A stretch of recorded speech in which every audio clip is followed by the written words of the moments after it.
नमस्कार बच्चों, मैं संगीता भालेराव मैडम कक्षा 7वीं बी और सी के बच्चों को गणित पढ़ाती हूँ। देखो बच्चों, पिछले वीडियो में हम लोगों ने प्रश्न संग्रह 30 तक अध्ययन किया है। प्रश्न संग्रह 30 में हम लोगों ने वर्गमूल भाग विधि से वर्गमूल किस तरह से ज्ञात किया जाता है तो इसका अध्ययन किया है। अभी हम लोग उसके आगे वाला जो 7वां लेसन है संयुक्त स्तंभालेख, इसका अभी हम लोग अध्ययन शुरू करने वाले हैं। देखो 7वां जो संयुक्त स्तंभालेख, ये जो आलेख जो हमें खींचने हैं इस पार्ट में, वो हमें आलेख की कापी जो है उस कापी पर खींचने का है, इसलिए आपको उसके लिए आलेख की कापी आपके पास होनी आवश्यक है।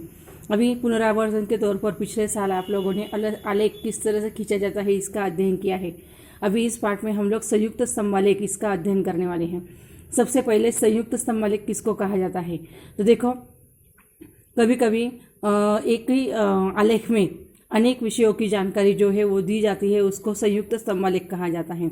जैसे कि यहाँ पर उदाहरण दिया है, अजय तथा विजय इनके खेतों में हुए गेहूं के उत्पादन की क्विंटल में जानकारी स्तंभालेखों के द्वारा बताई गई है। देखो यहाँ पर अजय के गेहूं का उत्पादन है और यहाँ पर विजय के गेहूं का उत्पादन है, और दोनों जानकारी दोनों अलग अलग भागों में दर्शाई गई है। लेकिन कभी कभी ये दोनों की जानकारी जो है उनकी जो तुलना करते समय हमें एक ही स्तंभालेख में हम लोग उनकी जानकारी दर्शा सकते हैं, इसको कहते हैं संयुक्त स्तंभालेख। जैसे कि यहाँ पर अजय और विजय इनके गेहूं का उत्पादन दिया है और वो भी संयुक्त स्तंभालेख के द्वारा।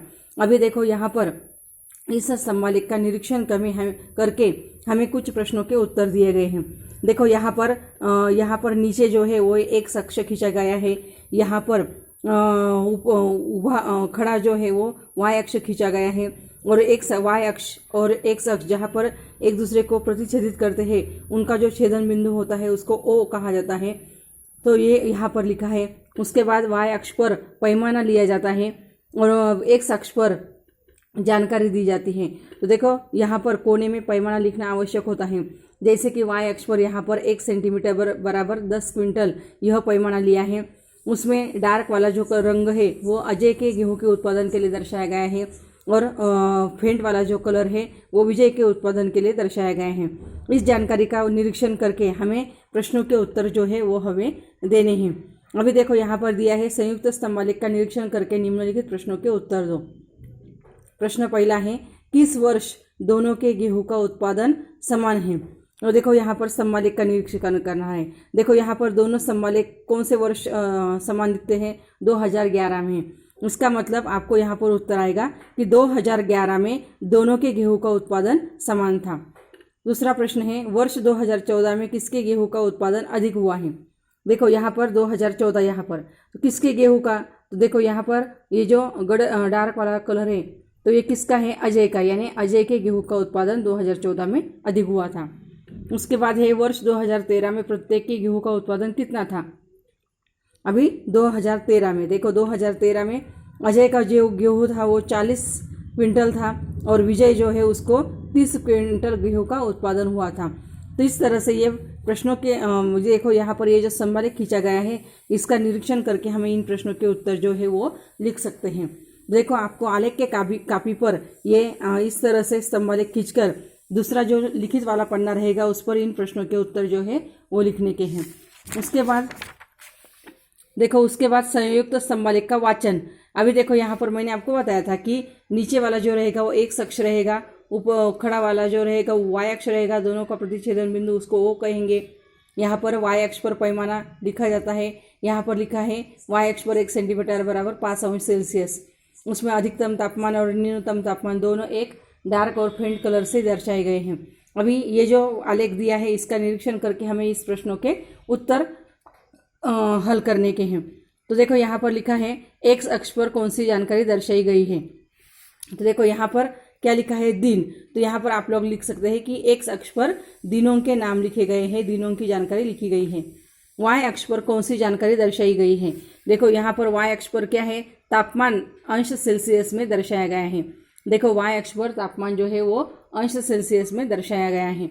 उसके बाद है, कौन से दिन का तापमान अधिकतम है। अभी देखो सबसे अधिकतम तापमान कौन से दिन का है, तो देखो यहाँ पर है अधिकतम तापमान, ये यहाँ पर फेंट कलर वाला, तो ये है सोमवार का। तो यहाँ पर लिख सकते हैं कि सोमवार का तापमान अधिकतम है, कौन से दिन का तापमान न्यूनतम है।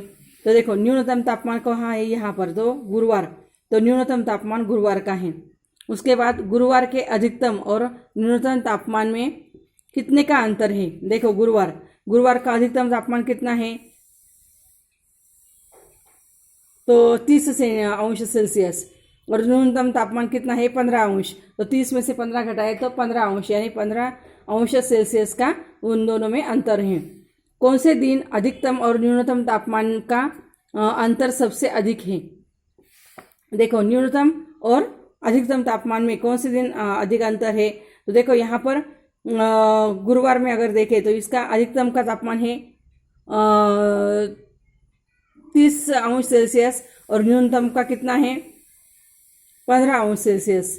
तो इसका मतलब दोनों में 15 का, यानी गुरुवार का जो तापमान है इन दोनों में अधिक अंतर है। तो इस तरह से हम लोग इन प्रश्नों के उत्तर जो है, आपको ये भी प्रश्न जो है वो आप लोगों को अपने आलेख के कॉपी में ये भी स्तंभालेख खींचना है और उनके प्रश्नों के उत्तर भी आप लोगों को लिखित वाले पन्ने पर लिखने हल करने हैं, ताकि अगले वीडियो में मैं आप लोगों को संयुक्त स्तंभालेख किस तरह से खींचा जाता है ये आप लोगों को पढ़ाने वाली हूँ। तो देखो बच्चों, आपका होमवर्क रहेगा कि आप लोगों को आलेख की कॉपी खरीदनी है और उस कॉपी पर आप लोगों को इस ये आलेख जो है वो खींचकर उसके प्रश्नों के उत्तर उसके बाजू वाले पन्ने पर लिखने हैं। दूसरे पेज पर ये आलेख खींचकर उसके बाजू वाले पन्ने पर ये जानकारी लिखनी है। और फिर अगले वीडियो से मैं आपको संयुक्त स्तंभालेख किस तरह किया जाता है इसका भाग पढ़ाने वाली हूँ। धन्यवाद।